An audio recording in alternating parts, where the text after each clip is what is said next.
88.1 WHOV welcomes you to the Pastor's Study.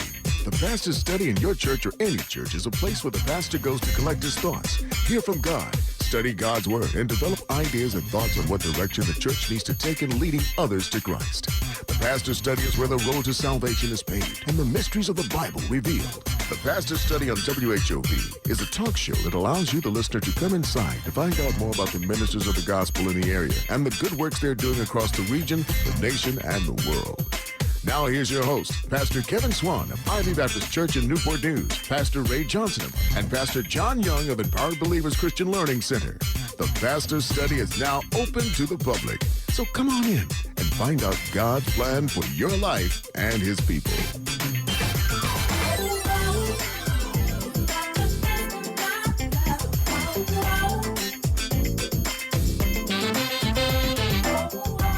What's good, everybody? Welcome to the Pastor's Study here on Smooth 88.1 WHOV, the essence of HU, iHeartRadio as well. We thank you for tuning in today.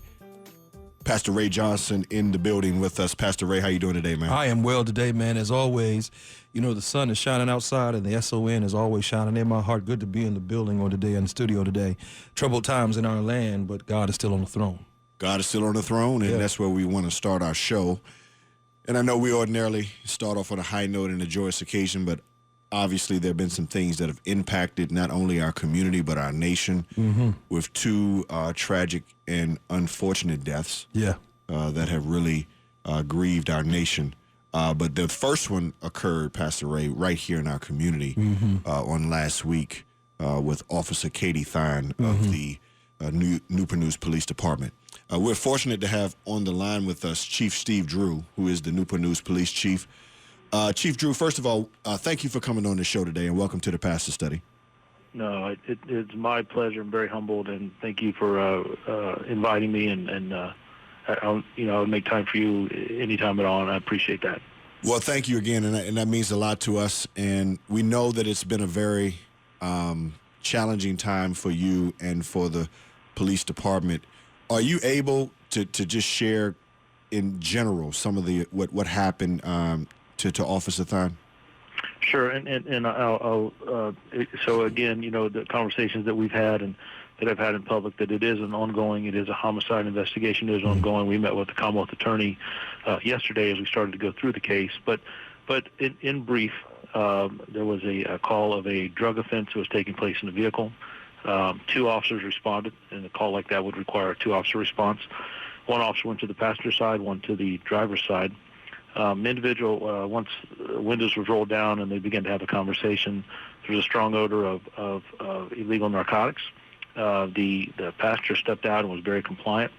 The driver, Mr. Green, did not. So the officer on the passenger side of the vehicle walked around, and then both officers are addressing Mr. Green in the driver's side. The door is open. There is a conversation. If you could kind of picture the two officers, Officer Thine is the closest to the steering wheel, and her partner is beside her. They ask him to step out several times, and he refuses. And then in short, he places the car in drive. The officer, her partner, was able to step out of the way, and she was not. She was drugged in the vehicle about a block or a block and a half in the vehicle, then lost control and struck a tree, where that collision is what, despite being dragged, is what took her life. She was medical personnel, community running out of their house screaming, medical personnel there responding aid. She was transported to Norfolk General Centera Hospital, where the doctors were just phenomenal. The nurses were phenomenal. And I get, you know, is that chaotic scene in the Norfolk Police Department. They're waiting on us. There were probably 50 officers from Newport News, not to mention ones from around other jurisdictions close by that came. I met with the surgeon outside, and his conversation with me was that there was just nothing they could do. And I can't begin to describe that feeling. Nurses were moving back and forth, and it didn't take short before Katie's mother called me and asked me to call her back. So I have to get personal here for a minute. I don't want to take up a lot of your radio time, but Pastor Swan, you called me, and I'm now dealing with a line of duty death, officers that are hurting, community, and having to go talk to a family, and I was able to go into a nurse's station, and you prayed with me. And it kind of grounded me and gave me some strength to talk to the family. And I remember hanging up, a nurse came over, I don't know her name, she put her arm on my shoulder, and she said, was that a pastor? And I said, yeah. She said, a pastor called the chief? I'm like, yes, ma'am. And I told her a little bit about our relationship, and then things have unraveled from there. But that's sort of where we got. We did a press conference the next day to talk a little bit about what I just shared with you. And then we had a procession that we brought her from Norfolk over to the funeral home here in Newport News. We then, yesterday, that was so powerful to see the people lined up and the officers at South Precinct, her vehicle outside of South Precinct, another memorial vehicle here at headquarters. But just rounding that out for you, Pastor Swan, yesterday we moved her to the airport. A lot of her platoon officers, myself and the assistant chiefs, took her to the airport. We prayed over her casket, put our hands on that American flag as we loaded her into the plane to send her to Norfolk.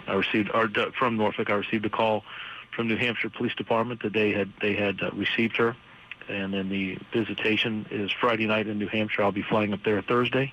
The funeral is Saturday, and then to help our healing of our department and our community here, we'll have a memorial service at Liberty Baptist Church, 6 o'clock on Monday, that's open to the public, and my hope is that people will come, and that is where they will get out emotion. As you've told me several times, it's okay to cry. Your message over the weekend, prayers, and I just can't thank you and faith leaders. I don't have the words. Well, Chief Drew, again, I really appreciate you coming on, first of all, and certainly as the faith community, we do offer our prayers and support to you and to the police department. Rightly or wrongly, I know that there are perceptions in many different ways about what people think about police officers. Yes, sir. But at the end of the day, I hope everybody understands that every day you put your life at risk. Mm-hmm. And we see that in the context of this particular story, this tragedy that took place. For those who might not have known Officer Thine, Chief Drew, what can you tell us about her and how long she was on the force and what kind of person she was? Yeah, so Katie came to us by way of the United States Navy. She remained in the reserves. I met her just like I would any other officer before we offered them a position. They meet with me one-on-one in my office. And what I remember about her was her smile. She just was in a good mood, and she was excited. And she convinced me in that meeting that she was ready, that she wanted to do law enforcement. She knew exactly what she wanted to do. The other thing she knew is where she wanted to do it. She wanted to be here in Newport News. She was familiar with the city. She wanted to work here. She had been... once we hired her before the academy started, but we hired her back in 2018. She did an outstanding job in the academy. I remember when she graduated and walked across that stage, I make a point to have a few words, just intimate words with me and that officer. As I handed her her badge for her family to pin on her chest, I talked about it's time to change things in Newport News, and there's a community out here. I'm not going to micromanage you. There's a community out here waiting for you to improve things and make things better. And I asked her one question. I said, are you ready for this? And I handed her her badge, and that smile started from one end of her face to the other, and she said, yes, sir, I am. I can't wait. And that's just the way she was. She coached basketball at the Boys and Girls Club. She was active in her community. But Pastor Swan, I'll tell you another thing about Katie, is she had empathy and cared for people. And I know you and I have had several conversations, but I got a call yesterday of an individual I did not know. I still don't know. I've never met him. And he told me that a few hours before what happened last Thursday, she pulled him over on a traffic stop. And he was going home to a sick family member, and he was speeding. He said, I was. And he said, I explained that to her, and she said, please slow down and drive careful. And she said, I will pray for your family, shook his hand, and left. And he said, that made an impression on me, and that is what you and I have talked about of how I want officers and citizens to interact with each other, that we understand situations. None of us are perfect. We all make mistakes. To have empathy and caring for one another, I think that's how this community and our nation heals. And Katie got that. You didn't have to teach that to her. I can teach people how to drive. I can teach them how to use their firearm and their mace and do the reports and talk on the radio. But I can't teach them compassion. I can't teach them to care about other people. You either have that or you don't. Mm-hmm. And Katie certainly had it. Absolutely right. We're talking with Chief Steve Drew of the Newport News Police Department. Just a tragedy last week with an officer killed in the line of duty, Officer Katie Thine. And Chief, again, I just really appreciate you coming on in trying times. Now, you did mention earlier that there is going to be a memorial service that's going to take place on Monday. Is that correct? Yes, sir. It's going to be at Liberty Baptist Church in Hampton, and I really wanted a spot in Newport News. I thought that was important. But when I have heard about the outpouring of people that want to come from outside the jurisdiction, the different law enforcement, community members, we looked at, we've been looking at something for about 2,500 people. Liberty Baptist Church can hold that. So we are going, they've been very gracious. Chief Salt, Chief Boone in Norfolk, Chief Severa all have given me personal calls, and Chief Green over in Portsmouth. They've all called me and talked to me. But the memorial is important. And when the advice is, certainly from Chief Severa that I got, is that the community is suffering along with you, and there needs to be a place where they can release that emotion. And I think that a place of worship is the best place to do that.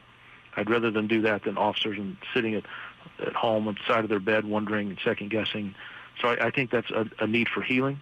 And I'm going to kind of be in the back part of that and allow that. I have a few words, but really that's a place where I'm hoping people come and pray and can get out some of that emotion that they have. I think that people have it built up. We've got a process going. Her visitation is Friday in New Hampshire, funeral is Saturday morning, but we will have that memorial here at 6 o'clock at Liberty Baptist Church in Hampton. Should last about an hour and 15 minutes, and then we'll do some things there. And then I'll tell you, Pastor Swan, I think it's important after that Monday that there's counseling that will take place for officers in this department. Some is mandatory, some that responded and saw things, and some is voluntary. But to get rid of that stigma, I will be first. I will meet with our department psychologist first. I worry, I care about the men and women who come to work here, and I want to make sure that they get, if they need treatment, if they need to talk to someone, then I think that's important. And I do too. And I'm glad to hear that you're leading that initiative. And again, this is going to be Monday at 6 p.m. Yes, at sir. Liberty Baptist Church in Hampton, which is 1021 Big Bethel Road Yes, sir. in the city of Hampton.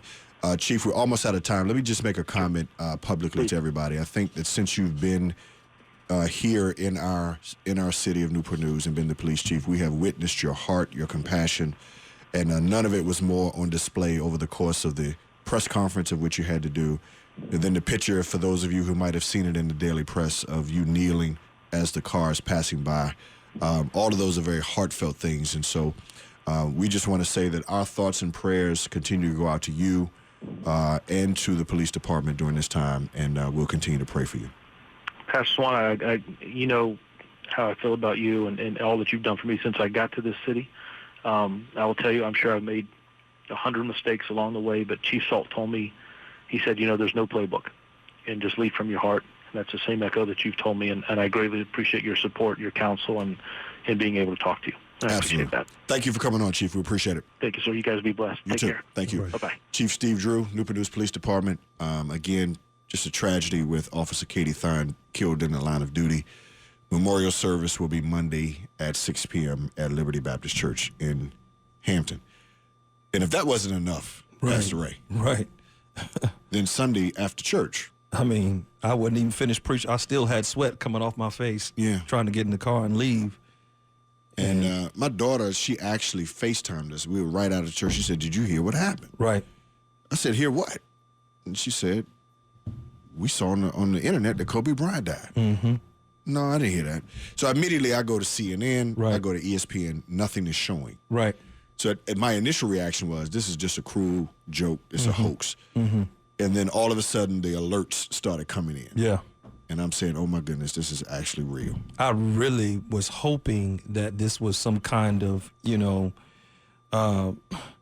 some kind of hoax, as you mentioned, from one of those blog sites. And all of a sudden, my older two girls were the first that called me because we watched basketball together. And, my second girl played.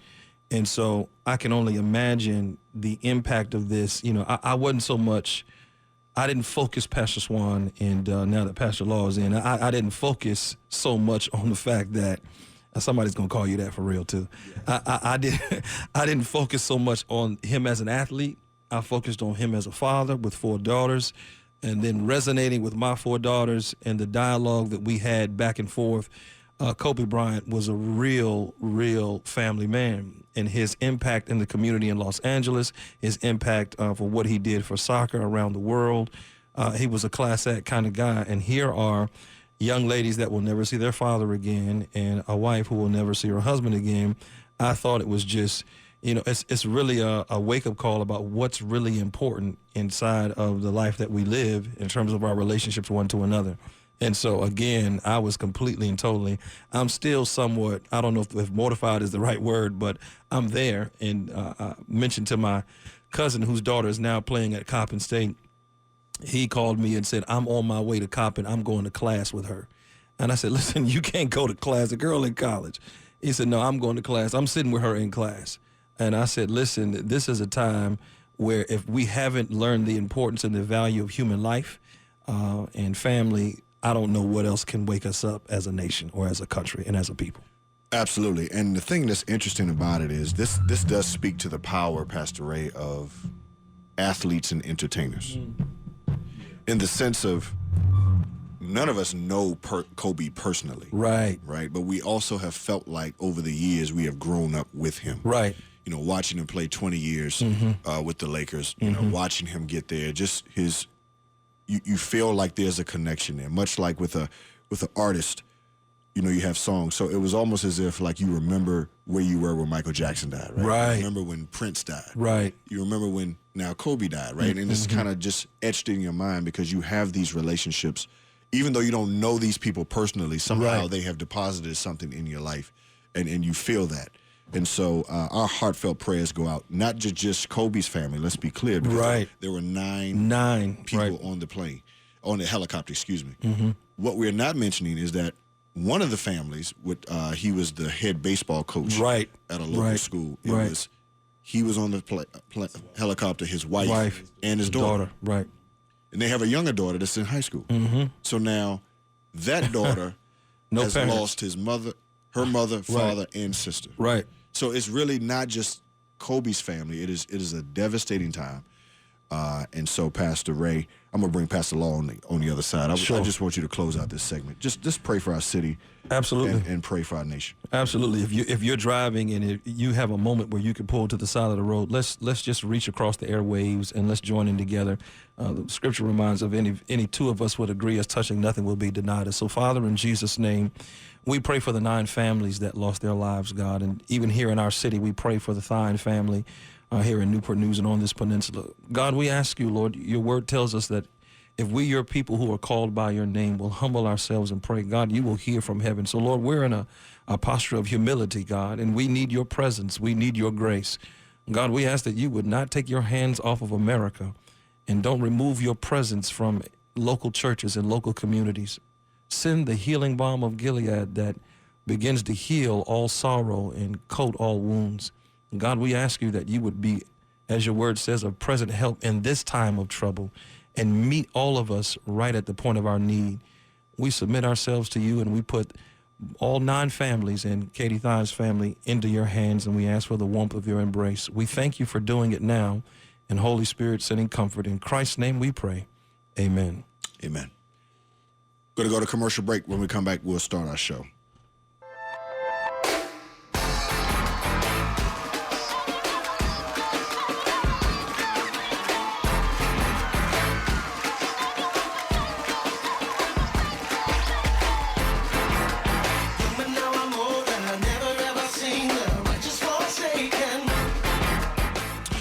And we're back on Smooth 88.1, WHOV, the essence of HU, iHeartRadio. Glad to have you with us today, and we've been talking about the tragedies that have taken place, but we want to shift to some good news. And part of the good news is we have heard from you, the listening audience. You all have asked, because our show does not re-air on Sundays any longer.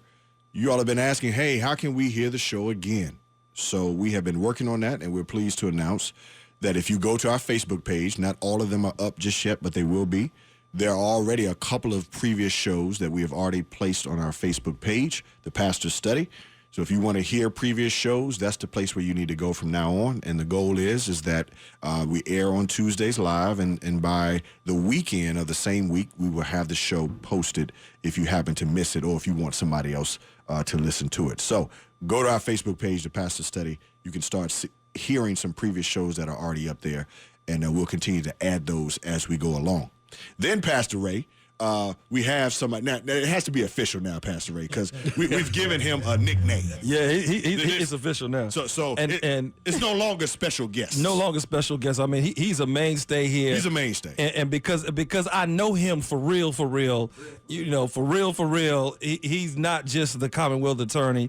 And I know I'm sorry, I'm the one that I normally come up with these names. I don't know how this happened like this, but somebody is you're gonna be in the courtroom trying the case, and people are gonna realize you're a real licensed minister, ordained in the whole nine, and somebody gonna slip up and call you Pastor Law. And it just is what it is. It is what it is. It's what it is. So Commonwealth attorney. It's gonna be what it's gonna be. Of the city of Hampton, Anton Bell. Yes, sir. That's his law side. That's my law side. Right? But he's also an ordained minister. Well, plead the blood. So on the show, he's no longer Commonwealth Attorney Bell. We're going to put both of them together. He just passed a law. Passed the law. There it is. All right. Pastor Law is in studio with us today. I received that. What's going on, man? How you doing, man? I'm doing all right, y'all. I'm glad to have you, man. I know you've been going back and forth, man. Yes. And so let's just take a moment and backtrack. I know you just came in. We had Chief Drew on the line. Yes, I heard. He was talking about it. So as a Commonwealth attorney now, in a situation like this, where the officer was killed in the line of duty, can you walk us through what would your role be at this point in moving this investigation forward? Well, first of all, you know, my heart goes out to the family as well as to Newport News as a city, because there are certain crimes that just shake us to our core and shake a city to its core. And that is one of those crimes, when an officer is hurt in the line of duty. Last year, I personally prosecuted a case where officers were shot at, and one particular officer was actually shot, and but for the grace of God, him having that ballistic proof vest on, the bullet pierced the vest, and it actually left a mark on his chest. So that bullet was going to his chest, and that person got life, multiple lives actually. Because you know I believe in prison ministry. Yes, you do. Okay, so you Old Testament, man. I'm Old Leviticus, bro. You Old Testament. Read Leviticus, bro. That's all I'm saying. Just read Leviticus. You ain't in Matthew, Come bro. on, I ain't in Matthew. I'm in Old Leviticus. Testament. Yes, I am. That's where I stay. Okay, you know. So anyway, y'all crazy. So it shakes you to the very core. So the first thing, you know, you want to, get with the family, because it's multiple things and multiple pieces are moving at the same time. You want to be able to show the family that we care. We're there. You're not walking through this by yourself. So you absolutely want to get to the family. But the second piece is that you want to make sure that that investigation and that crime scene is pristine, so that you can collect as much evidence as possible. You don't want anything to fall through the crack, because at some point or another, you want to be able to present this case to the citizens as a criminal case for prosecution. So you want to make sure you're doing everything necessary to get those ducks in a row. And then, of course, comes the prosecution of the case, which is where we are now with the defendant who has been charged in this case. He's been charged with felony homicide, evade and elude, and so he's looking at major prison time, incarceration for his act. Now, Anton, let me just ask you this, man, and this is between us, because, social media is interesting, man. A trip. There were many on social media, and even in our community, who did not seem to, let's just say, care that the officer was killed in the line of duty. Because the argument is the police don't look after us anyway. Right. And, they shoot us more than they protect us. So why should we care that an officer was killed in the line of duty? Yes. How would you respond to that, man? Foolishness. So one of the things that I do, I think the audience has heard me talk about this before, where I go to the schools and community centers and just different places in the community, and I talk to young people about choices, and I also talk about interaction with law enforcement because I do want them to have a positive interaction with law enforcement. So I was at a high school in Hampton in the early part of this month, and I talked to over 1,700 students, by the way. And one particular class, this is an assembly, so you got about 400 plus students in this assembly. And one particular class, I was sharing with them about a case that took place where a young man did some really, really, really heinous things. And one of the students said, was he black? And I said, yes. And they looked at me shocked. And I said, why are you shocked? And they were like, because we don't normally do things like that. And I said, who told you that? I said, that's a lie from the pit of hell. I said, we killed.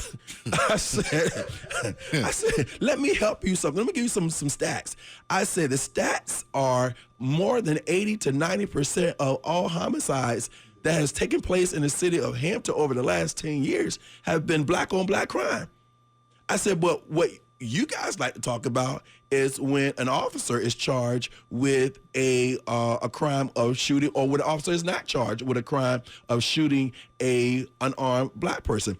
That happens on a very limited basis. I said the overwhelming majority of officers love their community. They want to do the right thing. They signed up to serve, to protect, and to be there and to be a good influence on the community, not a bad influence. And I said, where did you get your mindset or your perception of police officers? What she said was social media. Yeah. Now, this was an 11th grader. Wow. She said social media, and they were clapping to say, yes, social media. Wow. And I said, well, let me tell you, the overwhelming majority of these officers love their community, and they're not waking up every day thinking how they could kill a black person. They're waking up every day trying to do their job and praying that they return home safely to their community. And someone said to me, well, how do you know that? I said, because I prosecuted too many cases where an officer was shot or shot at doing a routine traffic stop. I said one of the most dangerous time in an officer's beat or doing his shift is doing either two things: domestic violence, looking at a domestic violence call, or doing a routine traffic stop, because they never know who they are going to encounter. What fool is going to be in that car and do something crazy? And sure enough, this case happened 2 or 3 weeks later after me having that conversation. And you know what's crazy is that when we start presenting information like this, because I said this in the congregation, I said this on a Sunday morning, the exact same thing you said. I said, we get caught up as a people, we get up in arms when a black person is shot by police. But when we shoot each other, it's crickets. It's good. Nobody want to say anything. It's good because you know what? Because we don't want to tell our business. Right. So we don't want it. Come on. It's the whole N-word thing, yes, right? Yes. We can say it to each other. We can say it to each other. Don't let nobody say it to us. Don't let them say it to us. Right? But when we shoot and kill each other, nobody has anything to say. I didn't see nothing. I don't know nothing. Lord have mercy. Yes. But when it's an officer, everybody want to picket. We want to march. We want to have prayer. Everybody had their phone out. They saw it. They took pictures. They had video, the whole night. And because of social media, now, if you say that, again, social media has created these, you're either on one side or the other. There's no such thing. But that's the perception, right? So when we say these things, it looks like we're on the side of police. No, it's an extreme. Well, here's the thing. I'm a police officer. In one sense of the word, I got a badge. I'm the chief law enforcement officer for the city of Hampton. So I got a badge. I'm the top cop. So, yeah, I am on that side, if that's the case. But the reality of it is, it's not I'm on that side. I'm a black man, too. So I ain't crazy. Come on. You understand? But I understand, and I understand that there are fears, but those fears are being promoted by negative, erroneous perceptions. And we have to call out those erroneous perceptions. Now, do you have bad officers? Yes. Do you have bad teachers? Yes. Do you have bad doctors? Yes. You have bad apples in every profession. The problem is there has been a spotlight put on officers because when an officer does something that is bad, it involves life and death situations or incarceration. So, of course, there should be a spotlight. Absolutely. We should be held to a higher standard. However, don't get it twisted. There are too many officers out there every day doing their job, trying to protect and serve and do the right thing, and they just want to be able to get home to their loved ones and be able to make it through their shift, having not be encountering someone that they may have to make a life and death situation or decision on that point, at that time. Yeah, you're absolutely right. And so what I've always wondered is, do we get up in arms because it's a white officer shooting a black person? If it was a black officer shooting a black, would we be as concerned? If it was a white person that got shot, would we be as concerned? If it was a black officer that shot a white person, would we defend the black officer? Because that's what we do. I think people will be conflicted. You think so? I think so. Part of them will want to say, you're a bad officer and you did this because you're an officer, but then there's still that we are very protective as a people. And I get that, because the truth of the matter is, historically, we have not had good dealings with police officers. Facts. That's just facts. It is. And so I get that. I understand that. I'm a learner of civil rights. I love looking at civil rights archives and reading about the history, because we stand on shoulders of people who bled, and I would never meet them, but they bled so that I could even be the first African-American Commonwealth attorney. I get it. However, don't use it as a crutch. And please don't use it as false ammunition when we shouldn't be using that ammunition to begin with, because everyone is not like that. They're not, but that narrative is very real. Extremely and real. We know it. And the young people got it. And young people got it. They're running with it. I'm not going to say just young people, man, because when I Well, who you think taught them? Yeah, because when I put out the facts about what's the percentage, hey, Anton, what's the percentage of people who get shot by our own versus police? Come on, man. Who you think taught them? I had adults that was upset at me, man. Who you think? But who you think taught them those ideas and that mindset? What do you think the conversations are like in those homes? Absolutely. So, and you mentioned bad apples, Pastor Ray. He mentioned bad apples in those professions. There's some bad apples in the ministry too. Let's just put that That's out another there. show. That's another show. Let's just be honest here. I think we're the only two professions where there is a blue wall and a purple wall, and I'm gonna stay behind the purple wall today. I ain't gonna mess with that right now. It's facts. So, Pastor Law, this is why we have you in today. Yeah, let's go. Because there is also a larger issue that's happening in our state Yes. relative to guns. Yes. And I'm sure this is near and dear to you. Yes. People are feeling like their Second Amendment rights are being violated. Yes. And last week there was a huge rally up at the Capitol. People are afraid that their guns are going to be taken away. All of this stuff that's happening. Yes. And there's legislation that has passed or will be considered affecting gun laws. Yes. Okay, so we wanted to make sure you could help us to make sense of all of this. Well, there are perceptions. You know, people say perception is everything, and I think that's what we're dealing with. There are perceptions on both sides, and I think the perceptions are extreme on both sides.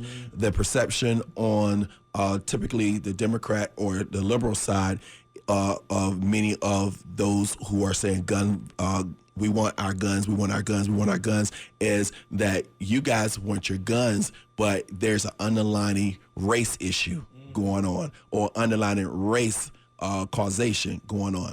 And then there is a perception on the right with conservatism that you want to take all of our guns and we can't protect ourselves. So that is an extreme view as well. And I think sometimes when we have extreme views, we're not able to hear what is being communicated because we see or hear what you're saying through the lens of that false perception. So where do you see it as a Commonwealth attorney, right? Because guns obviously are impacting our community. Absolutely. Right? And I'm sure that if you had stats to suggest that for every case that you do that involve, I mean, you could pull that if you had to, right? So where do you stand? Well, here's the thing. So I'm a little different. So let me go ahead and just tell you that right now up front. Okay. Yeah, and y'all know, I'm a little bit on. Yeah, I'm on the edge always. So, so there are too many guns on the street. Okay. Period. Just too many guns on the street, and too many guns are used to hurt people. Okay. Now, can I stop you right there for yes. a second? Too many guns on the street. Are you Yes. talking legal guns, illegal guns, both? I think a combination of all. Okay. And I'm gonna tell you why it's a combination of all. Because I don't have a problem in anyone owning a gun. I absolutely believe in the Second Amendment. Come on, I need you to have your gun, because how in the world are we going to enforce the law if the right people don't have the guns in their hands? So I don't have an issue with guns being in the right hands. But what we don't recognize is when you have so many loopholes in the law, and when you have so many open laws that will allow the wrong hands to somehow get a hold of these guns, and you're trying to close these loopholes, and you're trying to close these open markets for these people who should not have guns, I think the reaction is it doesn't make sense. It's not reasonable, because at the end of the day, we want you, if you are a law-abiding citizen without mental health issues and you're not a felon, we believe that you should be able to carry your firearm. Not a problem with that. Any firearm? No, well, see, what you need, an AK. AR-15? I can't even tell you. I'm just asking. I'm just saying what you need it for. You're not going to war. Those weapons are weapons of warfare. But there are a lot of people who have AR-15s, man, Right. and that's what they are afraid of. And You gonna take yes. away my AR-15? Well, guess what? What do you need it for? I don't have a problem with you having a regular gun and a regular rifle that you want to go hunting with. I have no problems with that. But what do you need a weapon of warfare for? I'm just playing the other side for real. Play it all day long. I'm going to say it again. So the question is, is, what do you need it for? So if I am a responsible gun owner that has an AR-15, and that my AR-15 has not been used to kill anyone inappropriately, I have maintained it properly, why do you want to take it away from me? Because most of the guns that we encounter are guns that have been stolen or somehow lost from these same individuals who say, I am properly keeping them, I am a law-abiding citizen, and yet they don't report those guns being stolen or lost. All right. So when you buy all those guns and then they get stolen because you don't know how many guns you got, and then they go out and kill somebody with that same gun, and then we come knock on your door and say, hey, we trace this weapon that was used in a murder to your house because you're the one who purchased it, all you can say is, oh, it must have been lost or stolen. That's inappropriate, and I'm sorry, enough of that. It's irresponsible ownership. All right, so we're going to open up the phone lines, because I know we've been talking about 45 minutes today. There's a lot to talk about, right? 757-727. Who should be owning a gun? 5711 is the number. And why We're talking we about waiting? Second Amendment rights. Yeah, Second Amendment rights, and just so you know, just how deep that goes. And for those who bring guns up into Hampton and use them in crimes, I'm one of the few who have a no drop policy. So if you come into Hampton and you are using that gun to hurt somebody or whatever, if I can prove it, you're gonna eat that. Whatever time it comes with that, it's the time that comes with it. There are some defense attorneys who will ask their client when they get charged with gun crimes, where did you commit this crime, or where is it, are you accused to have committed this crime? And they'll tell them Hampton, and they say, bro, you got the wrong zip code. Because past the law. Because past the law ain't playing that over here. You support the prison ministry. I support the prison ministry. So I'm going to ask you a question about these illegal guns. I need to ask you about that. All right. But first of all, we have Kyle that's on the line. Kyle, welcome to the Pastor Study. What's going on? How you doing, sir? I'm doing all right. You have a comment for today about Second Amendment rights? Yeah, man. I just heard. Is it the attorney? One of the attorney generals you got on today?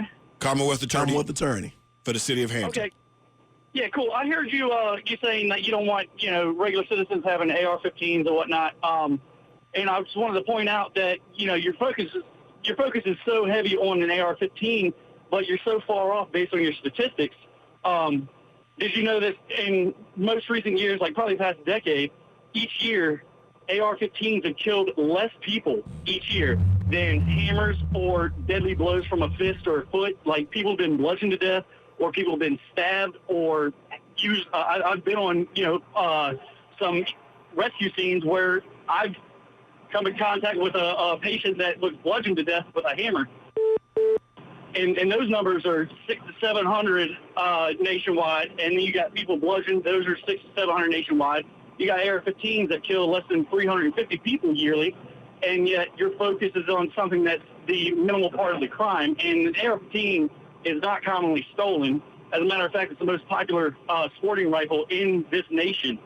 So if you're going to say that those are a problem, then you're not going to pay attention to the fact that y'all like to report that 30,000 deaths each year are from handguns, but you fail to mention that 60% of those deaths are self-inflicted suicides. So I want to know what the focus is on an AR-15 just because it looks scary and you think somebody shouldn't have them. That's my first point. Hey, Cal, we got to run, man. Listen, we got that point, and I appreciate the stats and the information. I'm sorry, man, because we're up on time, but we will answer your question, okay? So thank you for the call. So let me answer that question. Well, I focus on the AR-15s because they're weapons of warfare, but in reference to your 60% of suicides or 60% of the homicides being committed are suicides, that's incorrect. In Hampton, 60% of the homicides that have been committed in Hampton have not been suicides. Those crimes are individuals who had picked up a gun and they shot someone.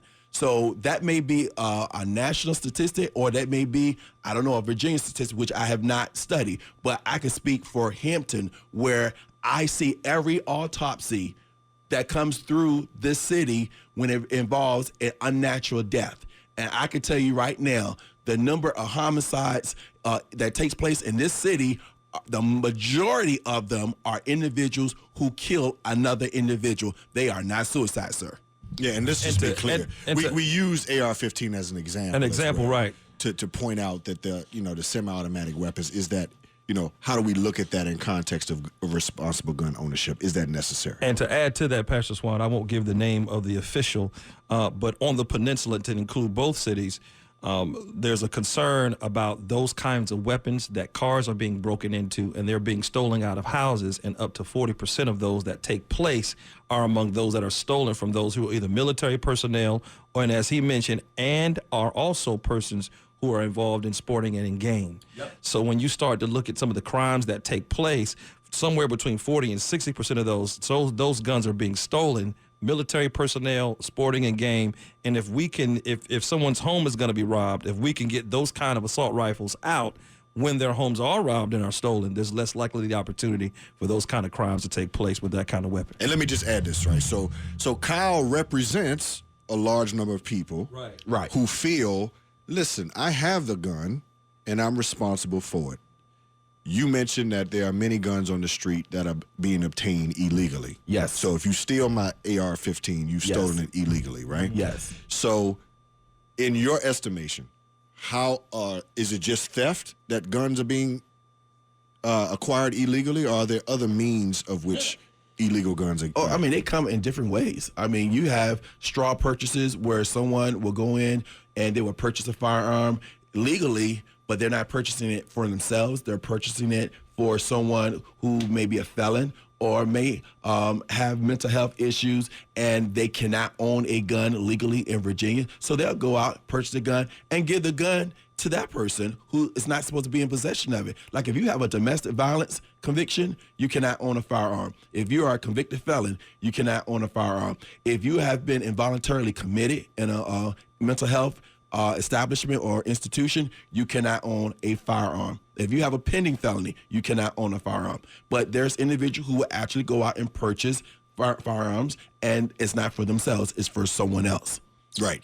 So how then do you explain, and I agree with everything you said, right? So going back to Kyle, who I believe represents a large constituency of people who probably went to Richmond over the, correct, to the rally. All of what you're describing, they're claiming, rightly or wrongly in their mind, is because of the people who are responsible aren't doing these things. It's the people who are irresponsible. So if you create laws, then you're hurting the ones who are quote unquote responsible. Well, it's like driving. It's like driving. When you drive, you have to get a license. You have to abide by the laws that are established to regulate our driving. Now, some people may say, you know what, I can drive at a high rate of speed and be responsible and not hit anyone because I have a specialty and a skill in driving. However, your driving is limited because it's for the overall general safety of the entire community. And so I get the fact that you want to have as many guns as you feel that you need to have. But when you have those guns and you cannot regulate who comes into your house and take your guns, because I have cases where children are taking guns, siblings are taking guns. I had a murder where the guy went to his brother's house, took his firearm, came to Hampton, he took it in Newport News, came to Hampton and killed a woman in front of her 4 children, all under the age of 12, in cold blood. See, but it was a firearm that was legally held by the brother, but he knew where the firearm was, and he went to that house, and he was a felon. He went to that house, stole the firearm, came back, and killed this woman. So I hear what you're saying, but at the same time, we're talking about the general overall health and safety of our nation and of this city and in this state. All right, and if you're just tuning in, we're talking about Second Amendment rights, gun laws, what's happening in our state, and Commonwealth Attorney Pastor Law. I don't know if you want to talk about that. You know, the General Assembly is looking at measures for gun laws. Yes. So, you know, you have a variety of gun law legislation that's on the table. You have gun law legislation that's trying to limit the purchase of 1 firearm a month. You have legislation where if you're deemed to be a mental health risk, but you may not necessarily have been involuntarily committed, and you go to court and the judge find that you are a risk to others or to yourself by owning a firearm, your gun can be confiscated and your right to hold a gun can be confiscated. We have legislation that's on the table concerning being able to vet potential gun owners instead of just running a universal background instead of just running a background check at certain locations, you run a universal background check on every purchase that take place in our entire state. So you have a variety of legislation that's on the table. And a lot of people are opposed to. Yes, which I don't understand why if you're saying I'm a law-abiding citizen, why would you be opposed to something as simple as universal background check? That's not taking anything away from you. What that's doing is we're trying to keep those who should not be owning firearms to be vetted properly. All right, we're talking about a hot topic. Second Amendment rights, 757-727-5711 is the number. The Virginia General Assembly is looking to vote on certain measures. Some people are very, strong on these opinions about gun rights and gun ownership. We'd like to hear from you in the time that we have left. We have Daniel on the line. Daniel, welcome to the Pastor Study. Yes, hello, Pastor. I'm wondering if you're concerned about a balance of power issue as the police become increasingly militarized and more highly armed, and the people, general public, become more defanged, as it were. There's more power in the hands of people in the government positions, and little by little less power. And I guess eventually they'd like to, maybe ideally a lot of people would like to take all the guns away from people, and then eventually you're going to have a militarized police force with armored tanks, Humvees, and all types of machine guns, and the people are going to have nothing. So isn't that kind of a recipe for tyranny? That's an extreme view. Yeah. Thank you, Daniel. We appreciate the call. That's what I was talking about. This is what, that's what I'm talking about. But that's the fear, though. But that's the fear is that guns will be removed. And Daniel, right? I respect your right to feel that way because that's your perception. But it's such an extreme view, and that's not what we're talking about. We're just talking about reasonable legislation, and that's why I say you have extremism on both ends. because sometimes we can be a little bit unbalanced on both ends. Any legislation that says I want to just outright just take your guns, I think it's wrong. So to your credit, Daniel, I'll say that's wrong. You're absolutely correct. That's wrong. But to think that that's what every piece of legislation is about, I think that's wrong too. We have to come to this table with a balanced and reasonable approach. And I think that for those who are on the other side, they believe if you start down this road, you eventually are going to end up taking the guns. Now, I'm not saying that's right or wrong. But that's fear. That is fear. That's fear, and my thing is I can't operate based upon what you think is going to happen because, again, that's fear. I have to operate based upon what is here, what is being proposed, and what is on the table, and address what's on the table. So what do you see happening going forward if the General Assembly moves forward or what? Either way, what kind of reaction do you think, and how will it impact you and your job, your ability to protect the citizens in Hampton? Well, Governor Northam has proposed quite a few legislative bills for this particular assembly, and I think they're going to pass, given the fact that we have the majority in both the Senate and the House of Delegates. And I think you're going to have people on both sides who are going to say foul. You're going to have people even in the Democratic caucus who are going to say you didn't do enough. And you're going to have people that is on the conservative side who said you went too far. So I think you're not going to really be able to please really anyone to a certain degree. You're going to please some, but you're going to still have people who are going to cry foul either way. How it affects me, I'm going to enforce the law. My job is not to look at the law and say, I like it, I don't like it. My job when I took my oath was I'm going to uphold the Constitution and the laws of the Commonwealth of Virginia and the laws of Hampton, city of Hampton. And it's for me to enforce those laws. If the courts deem that those laws are unconstitutional, wonderful. If they say they're constitutionally valid, wonderful. I'm going to enforce the law. So it sounds to me that you think that if they are passed, then it's going to be a legal battle. Oh, it will be a legal battle. But I think we're going, I really do. But I think if the reasonable legislation that are on the table right now, if those pass, I think they're going to be found to be constitutionally valid. Yeah. Because what we're talking about is universal background checks. I believe that will pass, but I don't think the open markets legislation is going to pass because that's about money and that's about big business. And as much as you have open market access to the purchase of guns in Virginia, I think that is going to be the measure. If it does, it will go to the Supreme Court because Virginia ain't going to lose no money over this when you start dealing with it. And so even Pastor Swan, when you're dealing with Second Amendment, the Second Amendment states about a well-regulated militia. Now, you only need a militia among people when government itself has infringed upon the rights among people to kind of really become abusive in terms of their power of the citizenry of people. Now, keep in mind what I just said, abusive power towards citizens. Then citizens can organize themselves as a militia. Why are we using that piece of legislation for open markets? For the sale of guns, which is really where this falls down on. So really, the fallacy behind this is that, when you begin to restrict or at least call for universality in terms of background checks, how does that equate to, the abuse of power among citizens to own rights? The people who can own them and organize as if there is a need for a militia among people. And so far, if I can see from New York to California, why do people need to organize themselves to protect themselves against government? I don't necessarily see that, but that's just me. So to the point of what's going to the Supreme Court, universal background checks is going to pass. Open markets is not. If open markets does pass, that is going to go to the Virginia Supreme Court. That's what we're going to deal with in the days ahead.